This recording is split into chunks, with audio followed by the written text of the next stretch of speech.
Okay, so you've had ACL surgery. Now what? What happens after ACL surgery?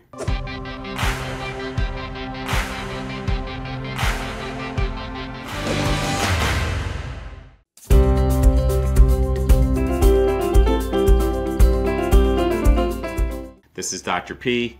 We're talking about knees. Remember, if you got a problem with your knee, call Dr. P. So, ACL surgery is extremely common. The ACL is the anterior cruciate ligament. That is the main stabilizing ligament in the center of the knee. I have plenty of other talks on that, but what we're here to talk about today is really more what happens after you've had the ACL surgery. What's the recovery like? How long does it take to get back to getting back to do what you want to do, your normal daily activities, your job? And for many/most people who get ACL reconstructions or ACL repairs, it's when can I get back playing my sport again? So it depends on what type of ACL surgery that you've had. So there are really two main types. The main type that's most common currently is called an ACL reconstruction. So reconstruction means we're making a new one. It's not a repair.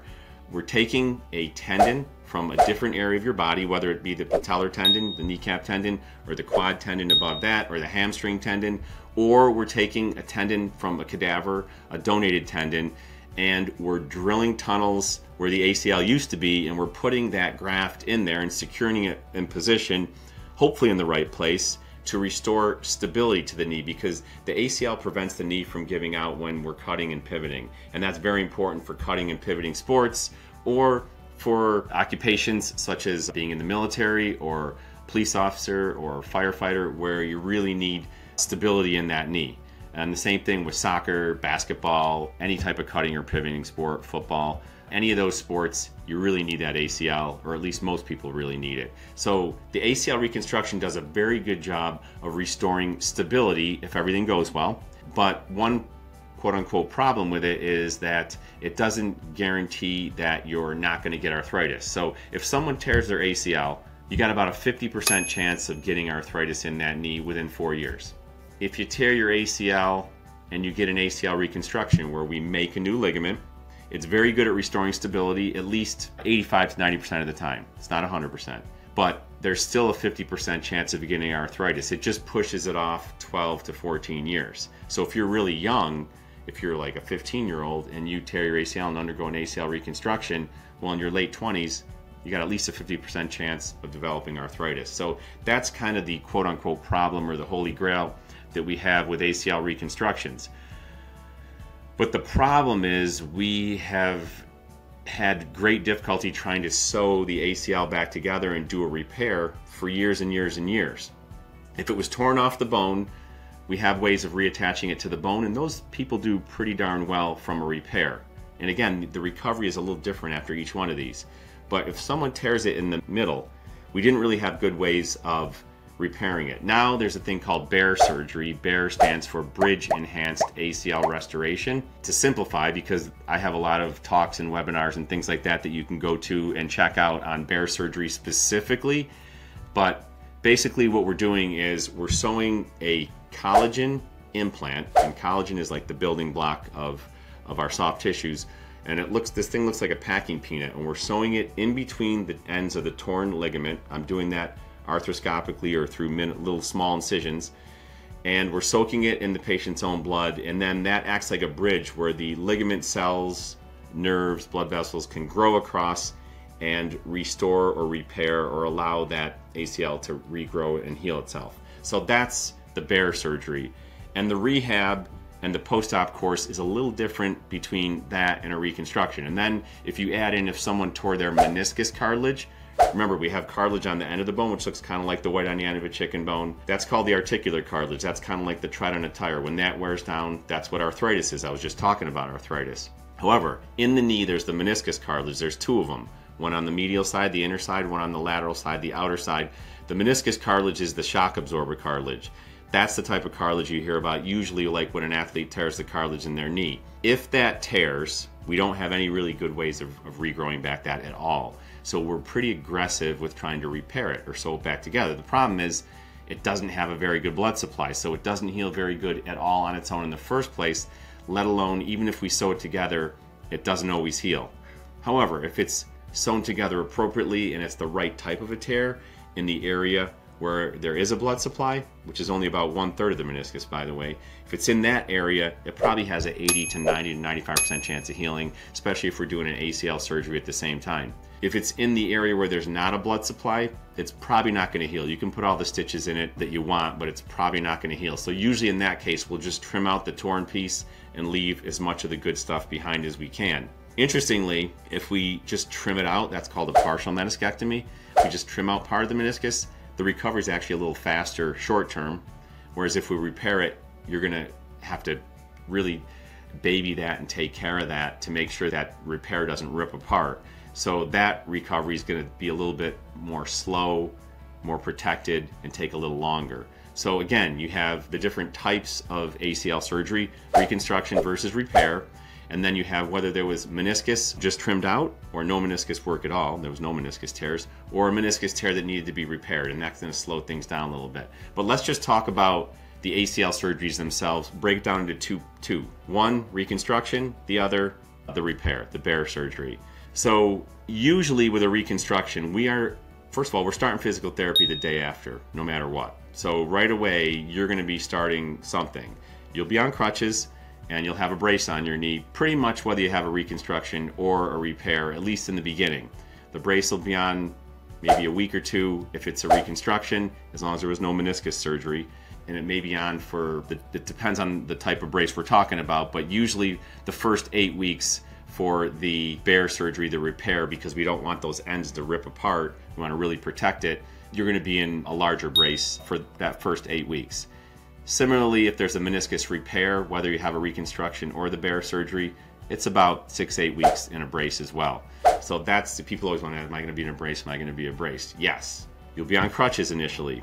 You'll start therapy the next day, and what does the therapy do? No, they're not going to make you do squats on day one, but the number one thing to worry about on day one is no matter what surgery it is, there's going to be some pain, no doubt about it. So they're going to help with your pain.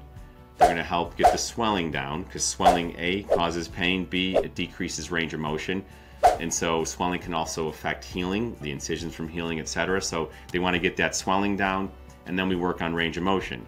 Now with an ACL reconstruction, we're going to want to get that range of motion back as fast as possible. There's really no limits on it, whereas with the bare surgery or the repair, we're going to limit it initially because we don't want to put too much stress. Basically, there's a scab in between those two torn ends of the ligament, and you know what happens if you keep picking at a scab, it's not going to heal.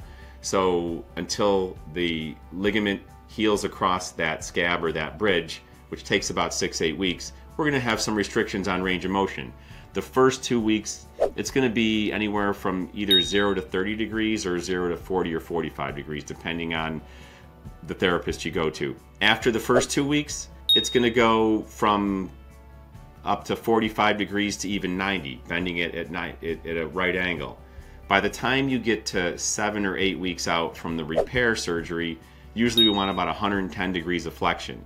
Once you get to 110 degrees, then we can switch you to a more functional brace like the one you see the football players wear on TV.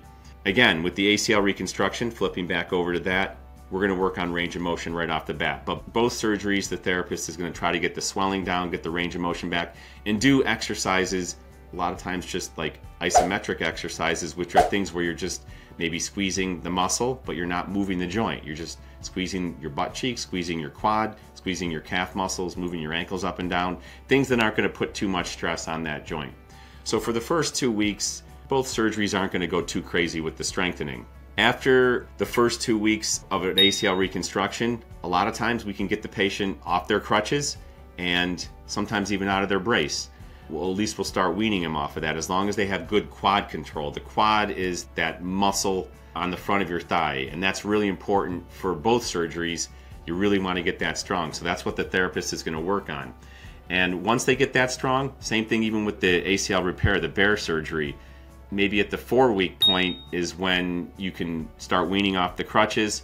Usually by 6 weeks, we can unlock the brace for the patient to walk, but they still have the brace on.